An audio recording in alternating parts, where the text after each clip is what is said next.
تحيه لكل المعطلين والمعطلات الكادحين والكادحات.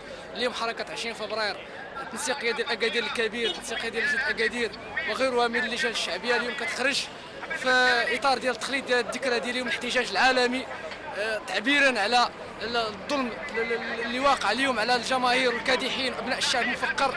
المغرب ليس استثناء من هذه الجماهير الشعبيه اللي الان ممارس على هذا الاستبداد كما قلت الديكتاتوريات.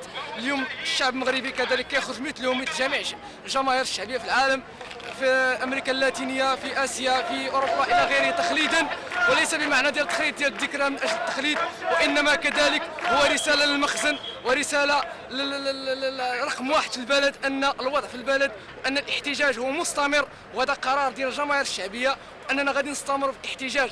فهموا الرساله ام لم يفهموها. كذلك تاتي اليوم هذا الشكل الاحتجاجي ردا كما قلت برساله اخرى على الخطاب ديال الامس الذي لم يحمل في طياته اي شيء، كان خطاب فضفاضا حامل نفس الشعارات الفضفاضه، كان رقص على المعاناه ديال الشعب المغربي.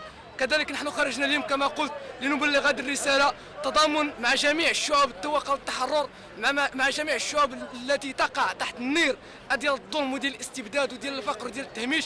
نحن كذلك في المغرب شعب مغربي مفقر، شعب مغربي كيعيش نفس الويلات ونفس الامور اللي عانى منها الشعب التونسي، وعانى منها الشعب المصري، وعانى منها الشعب اليمني، وعانى منها الشعب السوري. نحن كذلك نريد تغيير جذري، وكذلك هذه رساله أرادوا أن يفهموها فليفهموها. أرادوا أن يفهموا أن الشارع المغربي اليوم مستمر في الاحتجاج ديالو، سيستمر.